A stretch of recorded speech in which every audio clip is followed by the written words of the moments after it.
para dar continuidade à exposição de hoje do nosso irmão Fernando, que Deus o ilumine e abençoe a ação. Vocês empreitam.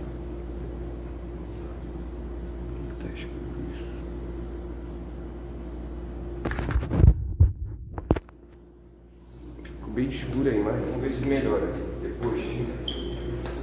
Boa noite a todos, já falei, mas eu vou. Boa noite especial para os desencarnados, né? Que com certeza estão as centenas aqui com a gente.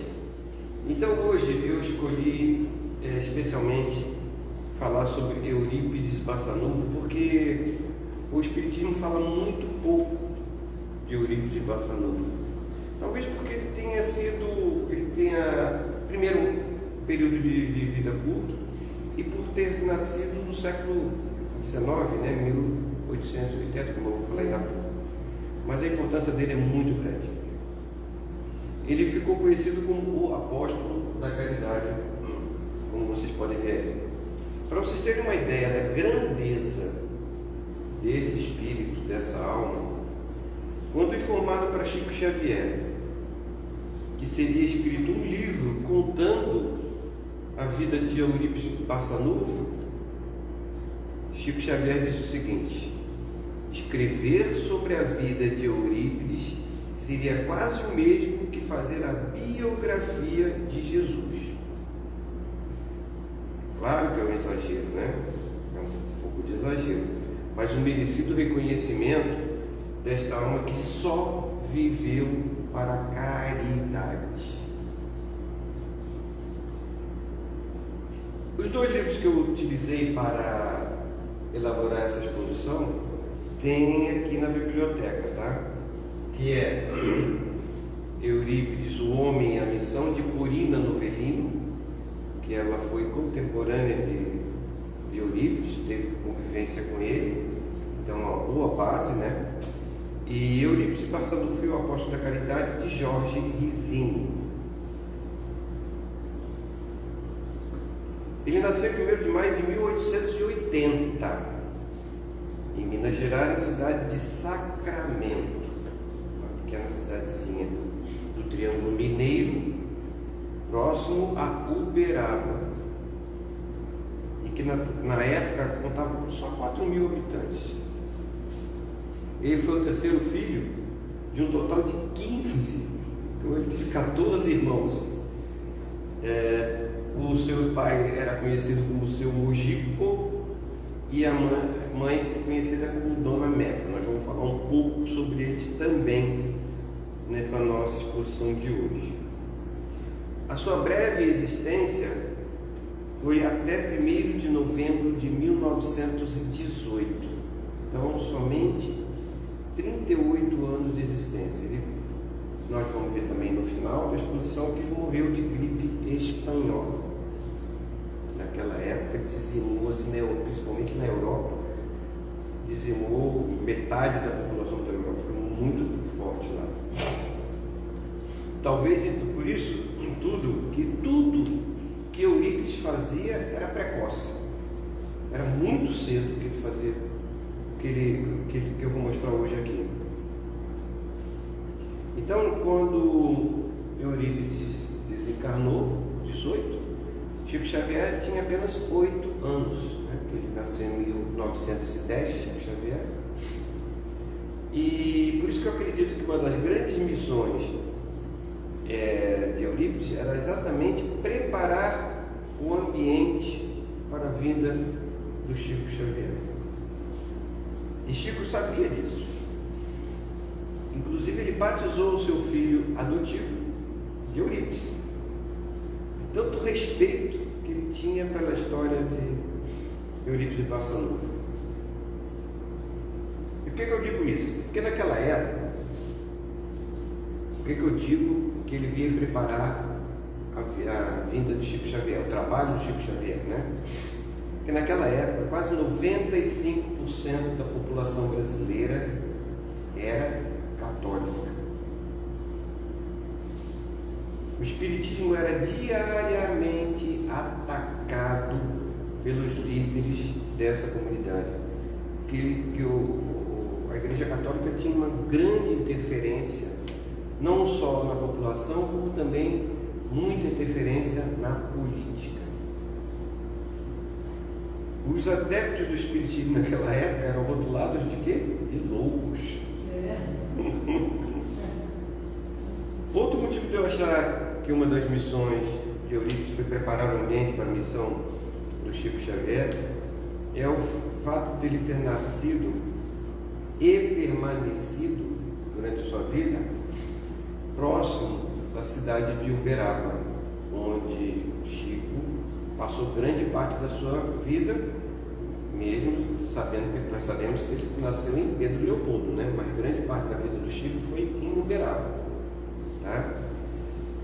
Estas cidades, elas estrategicamente localizadas no Brasil central, talvez com o propósito exatamente de facilitar a irradiação do espiritismo no Brasil todo, né? Lembra? Naquela época os meios de comunicação praticamente não existiam, então tudo que se comunicava era por cavalo, né? Então cartas e tudo era a cavalo.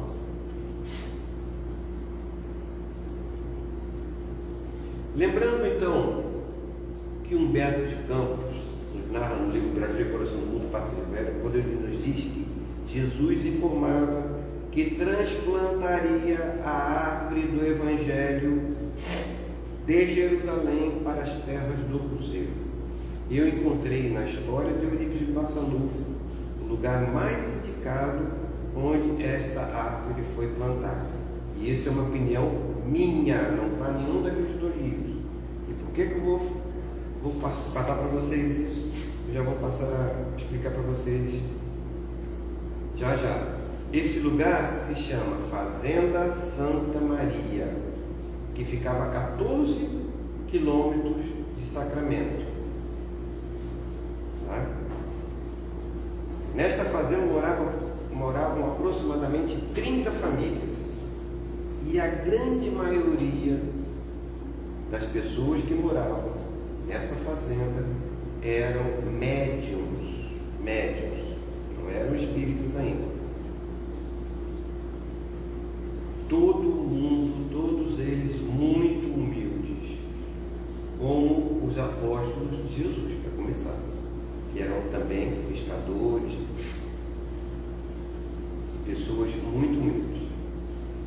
E Eurípides de Barçanufo, quando jovem, né, era católico fervoroso, daqueles de assistir às missas, e assim como toda a sua família. E a exceção da sua família era exatamente um tio Mariano, que morava lá naquela fazenda Mariano. Ele era conhecido como Senhor Mariano, morador da fazenda Santa Maria. Então, mais adiante nós vamos falar sobre essa fazenda Santa Maria. Agora vamos saber um pouco como que foi a infância, o que teve de importância na infância de Eurípides. Ele não gostava de brincar quando era criança. Sua ocupação principal eram os livros. Ele gostava muito de ler. Então ele chegava a sair para pescar num rio próximo à casa dele, vendia os peixes e comprava livros. Tá? E ele era tão ligado à igreja e aos padres que foi coroinha. Então ele ficava durante a missa, ele ficava junto ao altar, escondidinho ali atrás do altar, e ele anotando tudo que o padre falava no seu sermão. E por quê? Porque ele precisava anotar. Porque naquela época, não sei se vocês sabem, mas ninguém tinha Bíblia a não ser os padres. Não tinha Bíblia para vender. Era monopólio da Igreja Católica. Não tinha Bíblia para vender. Então, ele interessado com aquilo, ele ia anotando tudo. E ele encantou-se pelo Sermão da Montanha, apesar de ele não entender muito bem o sentido do Sermão da Montanha. Um dos padres da igreja que ele frequentava, que apareceu até aquela igreja que apareceu no início ali, da imagem de Sacramento, lhe deu escondido um exemplar da Bíblia. Por quê? Ele achava que Eurípides, quando crescesse, com certeza seria o sacerdote da igreja. Então ele ganhou uma Bíblia de um padre dessa igreja. A sua paixão desde cedo pela caridade o fez abrir em sua casa com 17 anos, veja bem, com 17 anos, com a ajuda do seu pai, uma farmácia homeopática. Qual é a pessoa? O rapaz de 17 anos que tem cabeça para abrir uma farmácia homeopática? Ele era muito precoce em tudo, onde não cobrava nada da medicação e ainda por cima, todos os dias ainda ia visitar os doentes, aqueles que precisavam dos remédios, principalmente aqueles que não podiam sair de casa, né? Mas seu sonho era curar a sua mãe. Era um caso de obsessão muito forte. Mas ele não sabia disso, ele ainda não era espírita, né? Ela tinha crises e mais crises. E qualquer coisa que acontecesse diferente, ela tinha uma crise. Nos estudos desde cedo, Eurípides se destacava ao ponto de substituir os professores quando estes faltavam. Ele estudava no colégio Miranda, primeiro educandário existente em Sacramento. Um certo dia, o diretor da escola chamou os pais de Eurípides e disse: olha, eu não tenho mais nada para ensinar para o teu filho. É bom que vocês matriculem ele num centro maior, numa escola, para fazer uma faculdade, né? Um ensino superior. E o seu interesse pelas matérias, ele gostava de todas as matérias, não tinha distinção entre uma e outra, mas ele gostava muito de medicina. Ainda pequeno, aos 9 anos de idade, o seu pai hospedou um médico por um tempo na casa dele e levou um monte de livros. Aí Eurípides aproveitou e estudou todos aqueles livros que aquele médico levou.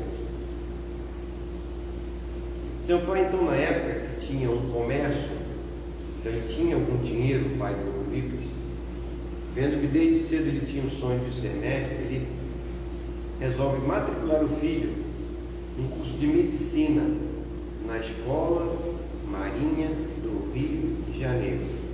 Era o ano de 1902. Então, fazendo as contas, ele ia fazer 22 anos, ele tinha 21 anos ainda. No ano de 1902.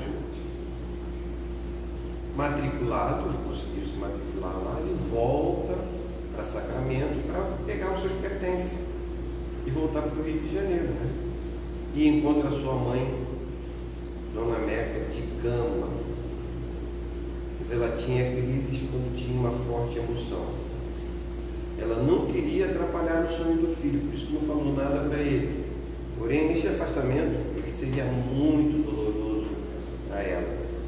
O que fez Eurípides? Desistiu. E fica em Sacramento.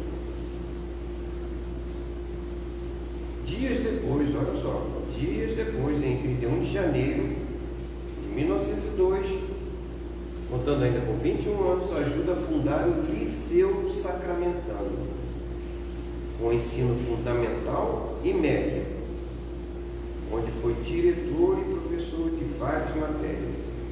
Uma informação importante agora que eu vou passar para vocês prestarem atenção, porque mais para frente eu vou falar.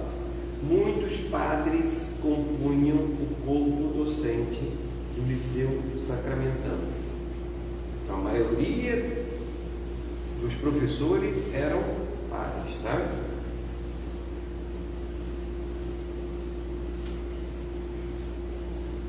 Vai ter importância um pouquinho para frente esse aspecto. Não satisfeito ainda, ele funda nesse mesmo ano o periódico local A Gazeta de Sacramento e entra também na política. Eleito vereador por 2 mandatos de 3 anos. Portanto, aos 22 2 anos, Eurípides tinha 6 funções de responsabilidade a desempenhar. Além das citadas anteriormente, ele era secretário, é outra informação importante, que mais para frente nós vamos falar, da Irmandade São Vicente de Paulo, da Igreja Católica, ligado à Igreja Católica, que cuidava das obras sociais da Igreja. Tá? Irmandade São Vicente de Paulo, guarde esse nome. 2 anos antes, portanto, em 1900, naquela fazenda que eu falei lá no início, que eu acho que foi onde foi transplantada o Evangelho, começam a acontecer fenômenos físicos. Panelas andavam, portas batiam, viam-se vultos, porque todos eles eram médios, né? Ruídos e vozes eram ouvidas, barulho de tempestade de pedras, roupas apareciam sujas de barro do nada. Eram os chamados dos espíritos para uma missão nobre a executar. Então, nós vamos lembrar então o que aconteceu lá com Kardec. Como é que Kardec se interessou pelas histórias? Foram também os espíritos batedores que apareceram primeiro. Primeiro veio uma pleiade de espíritos de efeitos físicos para chamar a atenção. Posteriormente, esses espíritos de efeitos físicos saem de cena, aí é que entram os espíritos para dar as lições que Allan Kardec escreveu, o Livro dos Espíritos, o Evangelho segundo o Espiritismo, o Livro dos Médiuns, a Gênese. Aí é que entraram esses espíritos com um pouco mais de elevação. Mas vocês vejam bem, os espíritos batedores, os simples, também têm muita importância quando entram na nossa história do Espiritismo, tá bom?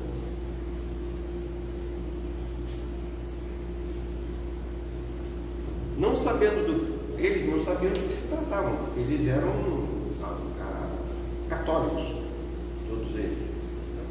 Os moradores da fazenda chamam Frederico Peiró, um comerciante espanhol, espírita e morador lá de Uberaba. Trazem lá de Uberaba Frederico Peiró.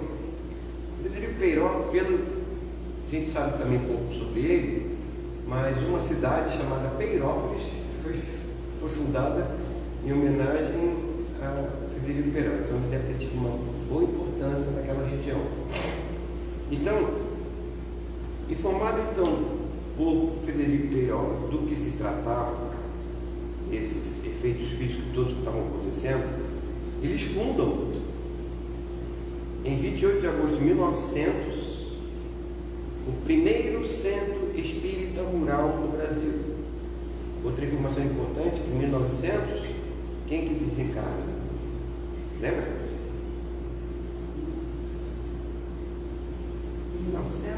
1900. Não foi o Bezerra de Menezes? Bezerra de Menezes desencarnou em 1900. Vai ser falado sobre ele também aqui. Estava então plantada, na minha opinião, a árvore do Evangelho na terra do Brasil. O seu fundador, senhor Mariano, tio de Eurípides Passanufo. Então, a partir das primeiras sessões, os fenômenos acabaram, como eu falei. Percebeu-se aí uma grande quantidade de médiuns moradores na fazenda Santa Maria. E um dos motivos para a fundação desse centro espírita ser lá naquela fazenda a 14 quilômetros do Sacramento é o fato que, pela Constituição de 1890, a prática do espiritismo era crime. Vê como a Igreja Católica interferiu na política também. Bastante.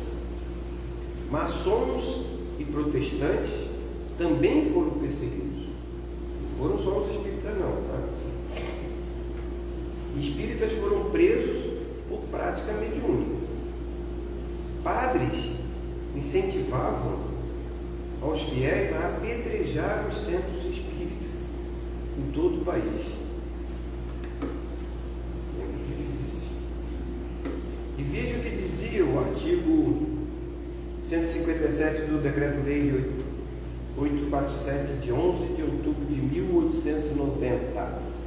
Praticar o espiritismo, a magia e seus sortilégios, usar de talismãs e cartomancias para despertar sentimentos de ódio ou amor, imputar cura de moléstias curáveis ou incuráveis, enfim, para fascinar e subjugar a credulidade pública, é crime sob pena de prisão. Mas é interessante que ele faz a mesma coisa que os sacerdotes falavam no tempo de Cristo. Só duas palavras. E o que é? A religião influenciando na política. Hoje a gente não vê mais isso, né? Tem muito camuflado. Ainda tem muito ainda. Tempos difíceis aqui para o espiritismo, mas também para as outras práticas, como eu falei, né? Mas aí vocês podem me perguntar, mas já não existiam centros espíritas funcionando no Brasil? Sim. Inclusive, daqui de São Francisco, a Caridade de Jesus, lá da Praia do Mota, já existia. Mas por que eu acho que a evangélica lá estava pureza do espiritismo? O espiritismo tinha muitas divisões, pensamentos diversos no Brasil todo, dificultando a união de propósitos, do propósito só. Inclusive, eu já falei, eu vou falar na próxima palestra sobre isso também, que é sobre o Bezerra de Menezes. Ele foi muito importante para essa unificação. Na Fazenda Santa Maria, era o Evangelho com toda a sua pureza. Por isso que eu acho que ela foi muito importante. Bom, como já dito anteriormente, a Fazenda Santa Maria ficava a 14 quilômetros distante do centro do Sacramento. E quando o senhor Mariano, tio do Eurípides, ia até Sacramento, ele se hospedava na casa de Eurípides. E Eurípides cedia o quarto e a cama para ele. Mas o que acontecia? Ele aproveitava a presença do tio para tentar demovê-lo da prática espírita. Eurípides, sempre que discutia com o tio, saía vencedor, porque ele era muito mais culto do que o tio era uma pessoa muito simples, né? E o tio dele desistia, não tinha jeito. Até que um dia, tão cansado o tio dele estava de argumentar, o senhor Mariano entrega ao sobrinho um livro. O livro esse, Depois da Morte, de Leon Denis. Tem aí na nossa biblioteca, tem 2 ou 3 exemplares desse livro que é maravilhoso. Quem não leu, é bom ler. Eurípides vira à noite lendo as 324 páginas desse livro. E de manhã ele chega para o tio e fala o seguinte: meu tio, por essa eu não esperava. De fato, esse livro é um monumento. A partir daí começa a estudar as obras também de Allan Kardec. Mas ainda ele se considera católico. Era o ano de 1904. Ele estava com 24 anos, né? Convidado pelo seu tio a participar de uma sessão mediúnica lá na fazenda, Eurípides aceita. Então, após a prece inicial, seu tio entrou em transe, e aí que começa a ficar interessante a história toda. Seu tio entrou em transe e o espírito de Bezerra de Menezes se manifesta. Após cumprimentar os presentes, ele diz: enfim, Eurípides, passando, você está entre nós, louvado seja Deus. Alegre-se, meu filho, porque sua hora é chegada. Há entre nós um espírito de alta hierarquia que deseja falar. Devo retirá-lo. Então, então se retira Bezerra de Menezes e, em seguida, manifesta-se novamente pelo Tíodo, Eurípides, o senhor Mariano, outra entidade. Pensou bastante, quem será? O Espírito já captou seu pensamento e disse: sou seu Espírito protetor. Como se chama? Perguntou Eurípides. Em minha última existência na Terra, deram-me o nome de Vicente de Paulo. Aquele secretário lá na Igreja Católica, ele era secretário da Irmandade São Vicente de Paulo. São Vicente de Paulo? Perguntou Eurípides. Sim, eu e você, Eurípides, somos amigos de outras vidas. Oh, sim, de muitas vidas. Você já foi em França eclesiástico, médico e professor. E tem agora uma missão importante a realizar no Brasil. Lendo o livro lá de Leon Denis, recordou ensinamentos. Então ele já era espírita de outras existências. Sabe agora que a verdade pregada por Jesus não se encontra na doutrina católica. Pois bem, meu filho, apesar da Irmandade São Vicente de Paulo ter o meu nome, afaste-se dela. É o meu primeiro conselho. Ele não está dando ordem, ele está aconselhando. É o meu primeiro conselho. Não esconda sua nova posição religiosa. Pelo contrário, propague-a aos quatro ventos. É meu segundo conselho. Nada tema, porque eu o assisto desde o seu nascimento. Que missão cumprirei? Perguntou Eurípides, sempre surpreso e comovido. Os Espíritos do Senhor realizarão com você diversos trabalhos. A caridade, meu filho, é a nossa bandeira. O trabalho principal será o de curar. E Bezerra de Menezes o auxiliará nesse setor. Tudo está planificado e Jesus, em verdade, é quem nos dirige. Jesus, para que ele cresça definitivamente em tudo que estava ouvindo, pediu em pensamento que Aristides, um dos médios daquela fazenda,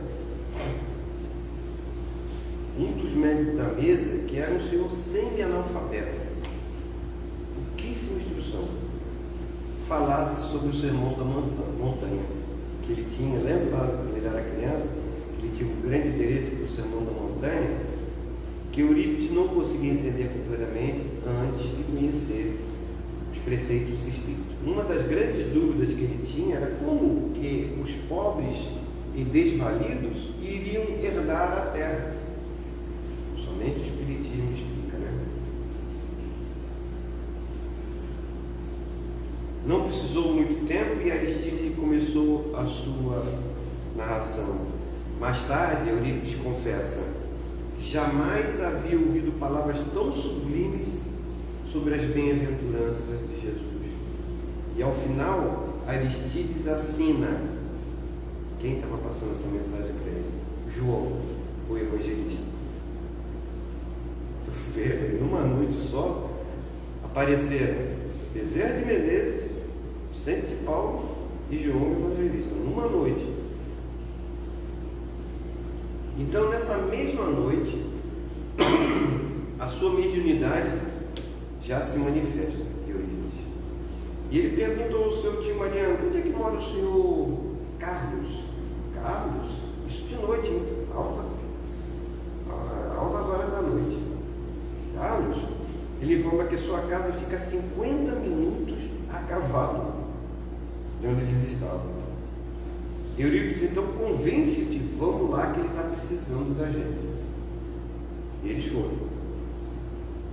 Chegando lá, encontram Carlos há 2 dias sem beber água e sem comer. Era um leproso.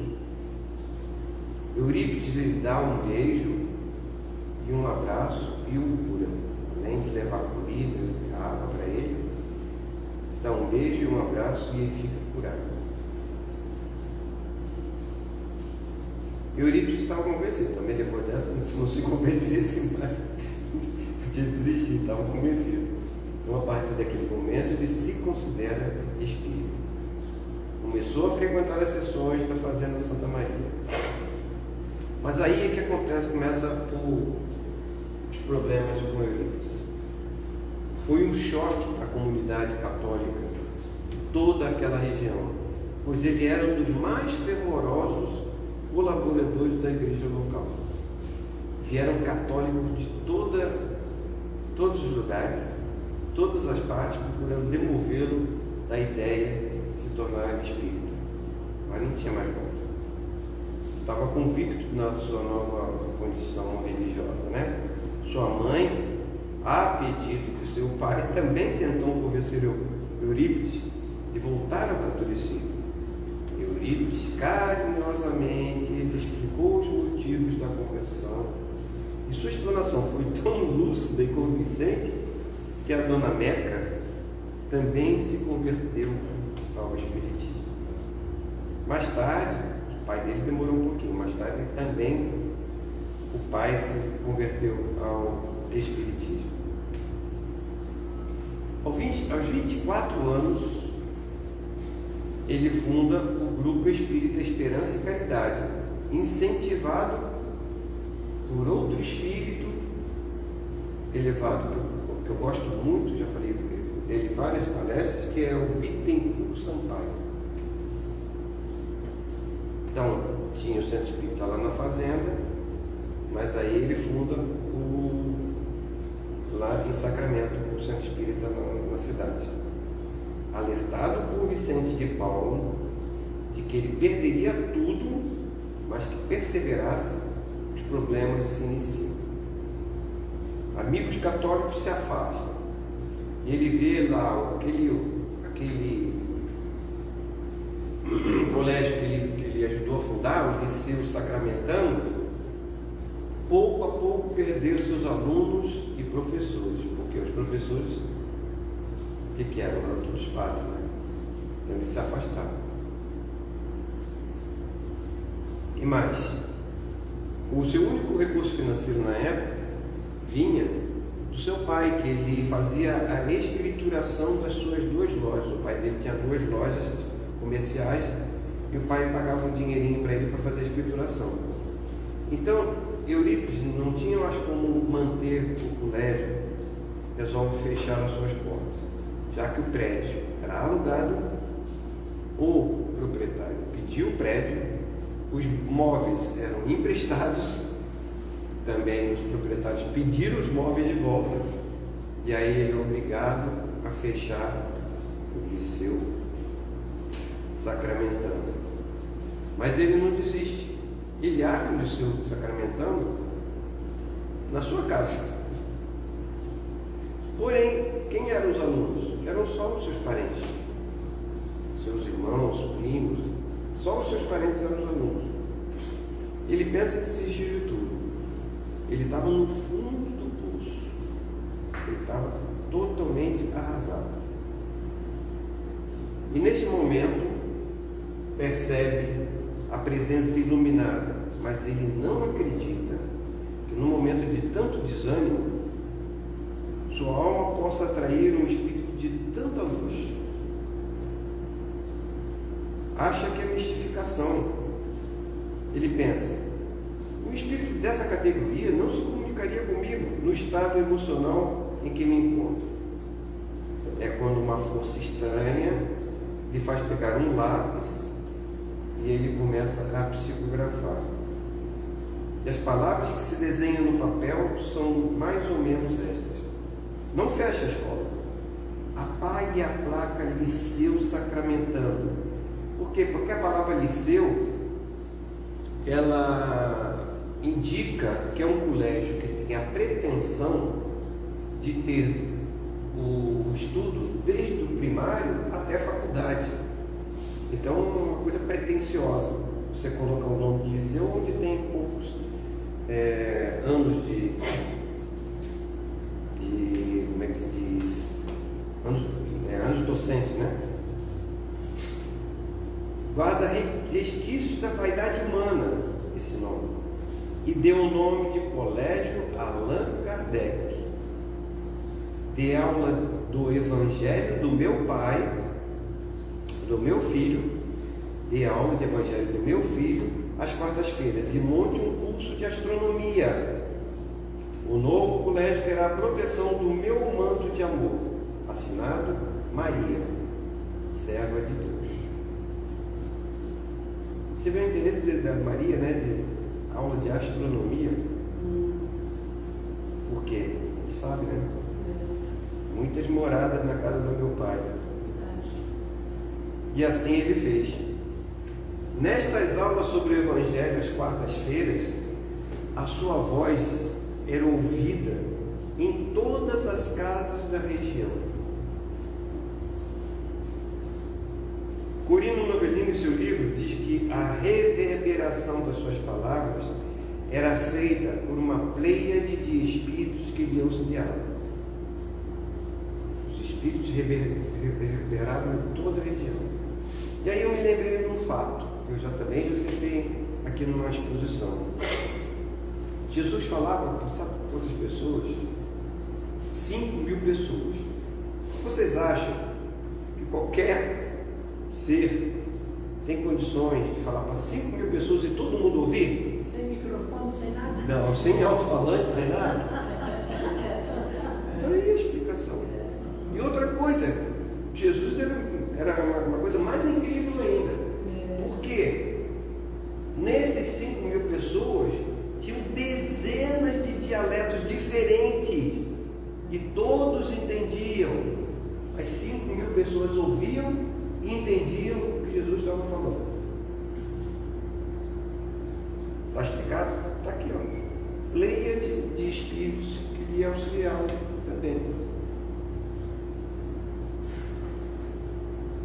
E assim ele abre o primeiro colégio espírita do mundo. Primeiro colégio espírita do mundo.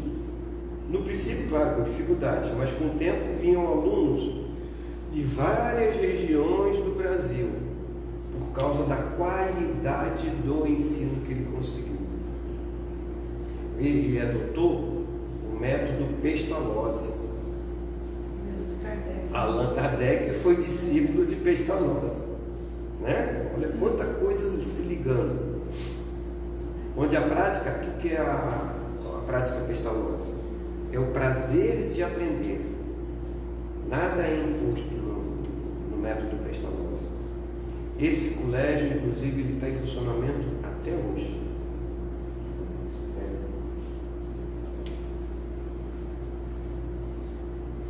Por esta época, Eurípides já tinha uma farmácia alopática. Estou no tempo, estou vendo o horário, dá para ver se eu estou no tempo, porque é longo, né? Trazia de São Paulo e do Rio de Janeiro os elementos para compor suas receitas, que eram ditadas por Bezerra de Menezes, como foi falado, né? Os pedidos de receita, eles chegavam pelo correio de todo o Brasil. Eurípides atendia a todos, chegando a centenas por dia de receitas. Então, nesse empreendimento, a sua família teve grande importância. Suas irmãs ajudaram ele muito, sozinho. Ele não tinha condições de fazer tudo. Ele só ia recebendo as receitas, eles iam preparando os remédios, embalando, mandando de volta. Vamos falar agora um pouquinho da sua mediunidade. Ele possuía todas as faculdades mediúnicas que se tem notícia. Todas. Mas a mais impressionante era a bicorporeidade, que é você estar presente em 2 ou 3 lugares ao mesmo tempo. No colégio, os alunos não podiam fugir, eles não podiam gazetear, não podiam fugir das aulas, porque eles sabiam exatamente onde os alunos estavam. Tem alguns relatos no livro, quem quiser ler o relato do livro é até engraçado. E sabia exatamente o que os alunos estavam fazendo quando não estavam na aula. E o mais impressionante é que durante as aulas, de vez em quando, Eurípides dava uma tarefa para eles fazerem na aula, e aí ele baixava a cabeça. Aí os alunos já sabiam, ih, já está viajando, já está saindo do corpo, já está indo em outro lugar. Se transportava para atender um doente grave ou fazer um parto também. Tá?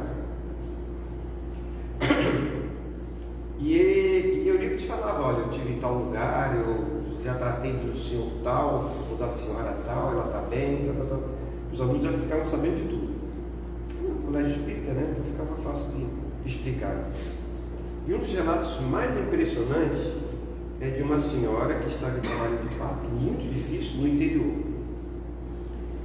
Com certeza, os espíritos vieram dizer para ele que precisavam da presença dele.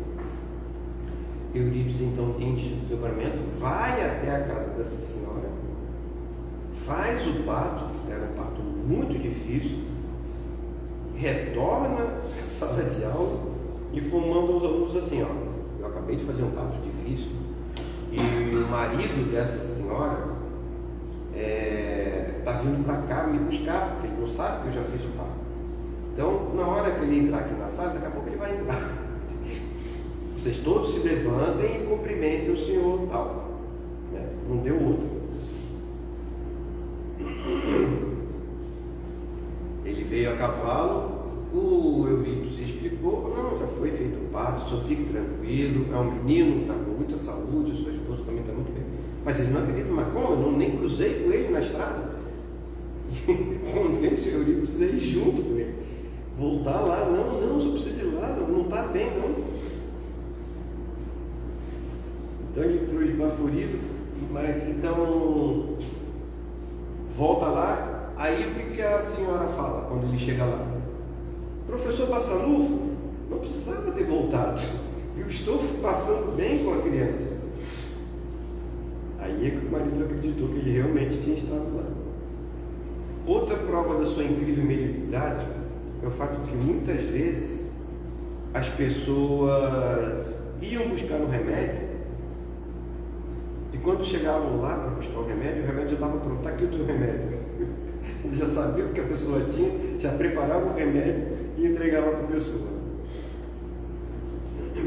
Outras ele preparava o remédio, sabia que a pessoa estava mal, mas a pessoa não estava querendo sair de casa por algum motivo, ele pegava o remédio e levava na casa da pessoa. Olha, toma esse remédio aqui, porque você não está bem não. Bom, ele teve um embate público, muito famoso, em 1913. Tá? O padre local, vendo a sua igreja esvaziar, em função da conversão ao espiritismo de vários moradores do Sacramento, porque como ele estava curando todo mundo, é natural que as pessoas se voltassem a saber qual era, como é que se diz, qual a crença dele, aí ele explicava, né? Além do que o colégio Allan Kardec estava tendo bastante alunos.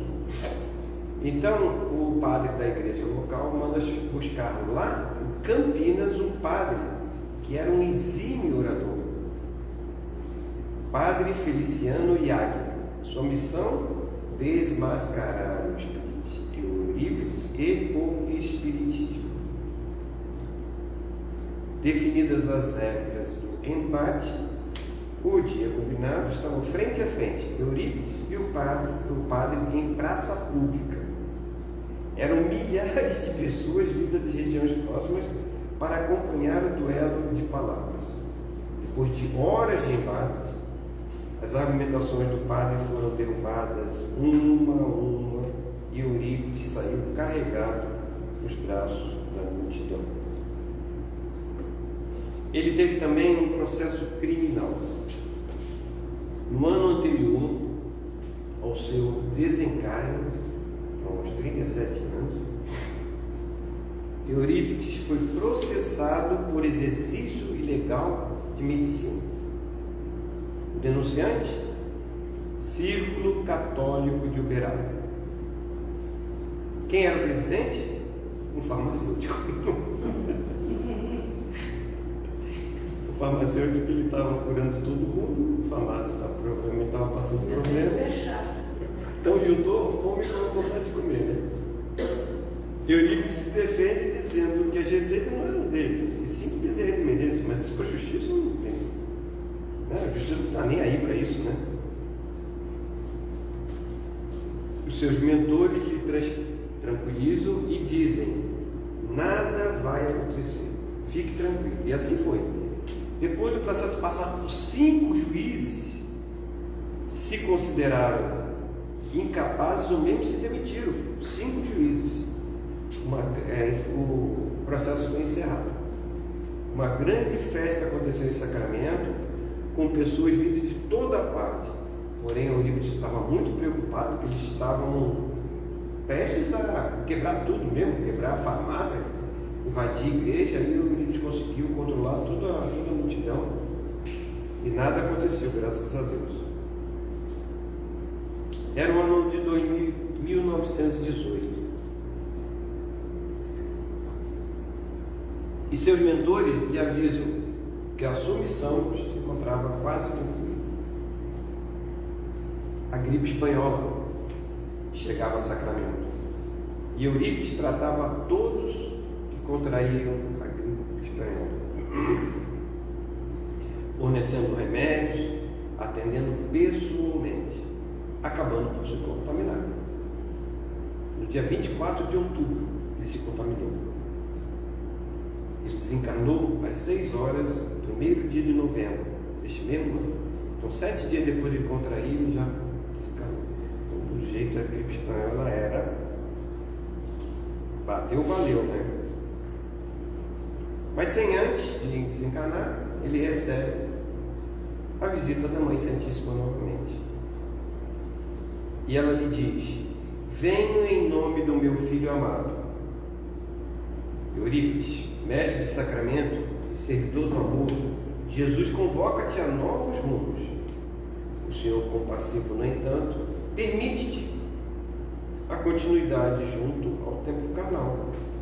Queres a cura ou aceitas a vereda da esperança? E aí ele fala uma frase que a própria Maria falou ao anjo, que disse para ela que ela ia ter um filho, né? O Messias. Faça-se em mim a vontade do Pai.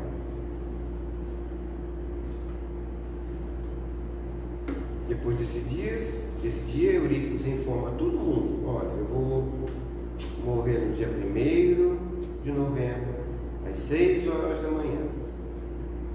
Ele avisou para todo mundo. Não é preciso dizer que a comoção foi geral em toda a região, né? Não houve uma só pessoa que não fosse ao seu velório, uma só pessoa que não passasse pelo seu velório. Todas elas levando pelo menos uma flor para depositar no túmulo de Eurípides. A grandiosidade de Eurípides passando por nós só se compara com a de Chico Xavier.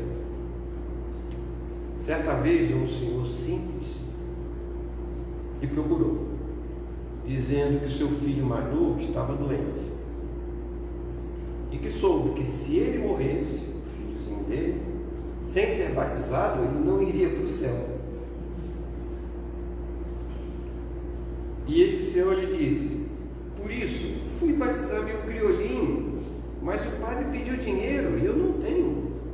Se meu criolinho morrer, irá para o inferno? Aí Eurípides, comovido, respondeu, tirando o dinheiro do bolso e entregando para ele: não, não vai. Mas toma aqui esse dinheiro e vai batizar o seu pretinho, meu velho. Esse era Eurípides. Como dissemos antes, o seu maior dom era a bicorporeidade, ou seja, o desdobramento. Mas ele não se restringia a apenas a proximidade de onde ele estava, não. Era a época da Primeira Guerra Mundial. E ele relatava tudo o que estava acontecendo lá na Europa. Os horrores que estavam acontecendo do outro lado do oceano. Além dos já citados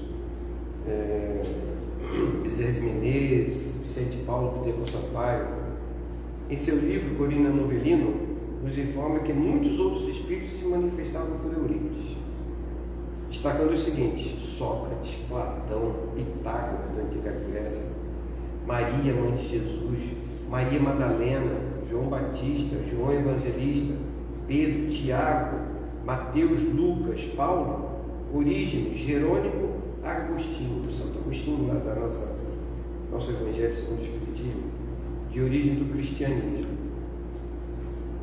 Giordano Bruno, João Rus, Joana d'Arc, os mártires da Inquisição, né?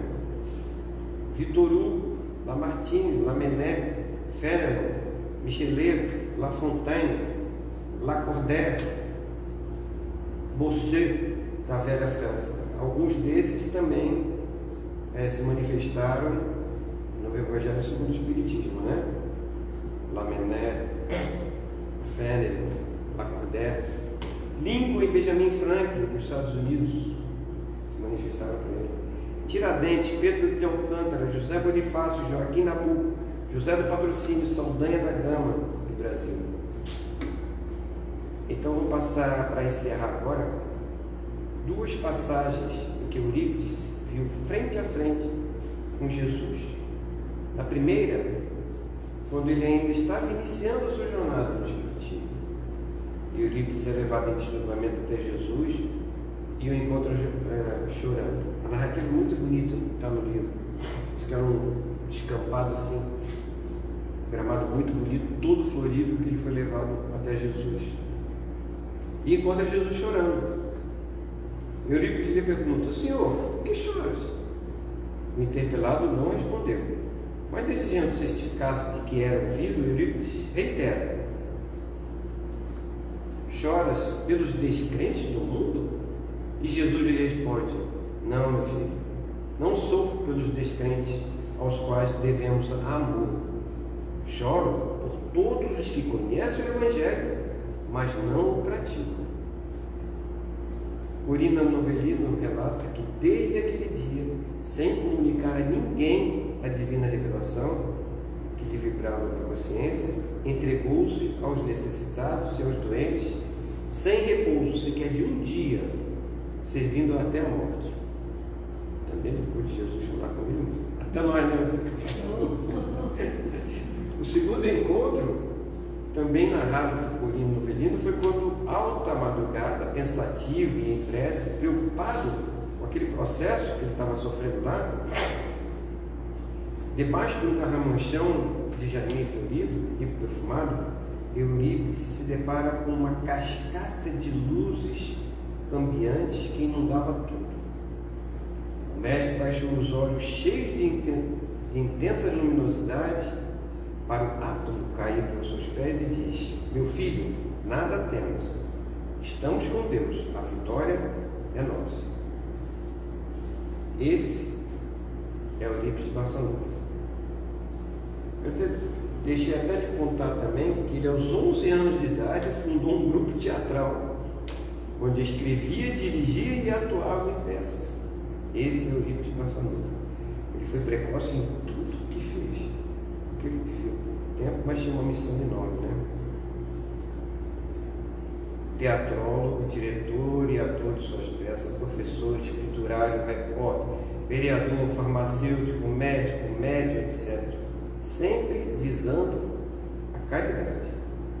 Eu digo que esse é Eurípides, porque ele trabalha muito pela caridade até hoje, se manifestando em muitos centros espíritas pelo Brasil.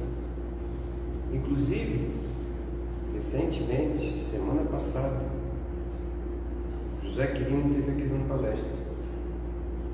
Ele me disse que semana passada Eurípides Barçanufo esteve lá no Juvencio de Araújo. Ele se manifesta algumas vezes lá no centro do Quirino. Este é Eurípides Barçanufo, o apóstolo da caridade. É isso que eu tinha para passar para vocês. Espero que vocês tenham gostado. Se quiser, 9 horas de encontro, incrível, né? Eu termino sempre mesmo. Parece uma hora certinho. O que será, né? Há pouco tempo fez tanto. Deus está trazendo o que tanto tempo não faz nada. Não faz nada. Passa, às vezes, 100 anos. Passa nas nuvens. Exatamente. Eu até comparo assim, olha só, vocês que estudam o Espiritismo, né? Kardec também, o período que ele trabalhou foi muito pouco pelo Espiritismo. Foi só de 11 anos, 12 anos, né? 54, 15 anos. 15 anos. Em seguida, quem veio? Leon Denis. Leon Denis teve um extenso trabalho de divulgação do Espiritismo. Ele viajava por vários lugares da Europa e da África para divulgar o Espiritismo. Tá? Então, esse é um exemplo. Agora você vê, Eurípides Barçalufo teve uma vida curta, preparando a tarefa de quem? De Chico Xavier, preparando o asfalto para ele já entrar num terreno já propício, né? De Chico Xavier, a vida longa que teve, porque a missão do Chico Xavier era uma, a missão de Eurípides era outra também. Então, mal comparando, seria o interesse de cada um, né? Então é isso aí, gente. Vocês têm alguma questão a perguntar ou alguma consideração a falar? Por favor, fique à vontade. Então, não vai adiantar da hora, então vamos fazer a nossa prece de encerramento. Senhor Pai de infinita bondade, primeiramente agradecer por mais essa noite de bênçãos nessa casa, sabendo que a espiritualidade da casa aqui presente, os médicos, os enfermeiros, nos trataram dos nossos males e agradecer. Agradecer pela fluidificação da água que receberemos hoje, agradecer pelo bom ânimo de estarmos aqui, agradecendo pela saúde para podermos comparecer, desejando, Senhor, nesse momento, que é a última exposição do ano, que nós tenhamos um ano novo repleto de bênçãos, mas se nós fizermos 1% do que Eurípides Barçalufo fez, já é o suficiente para a nossa educação moral e espiritual, Senhor. Nos dê força para que a gente consiga transformar a nossa vida, os nossos dias, em dias de bênção, luz e caridade, Senhor. Que assim seja.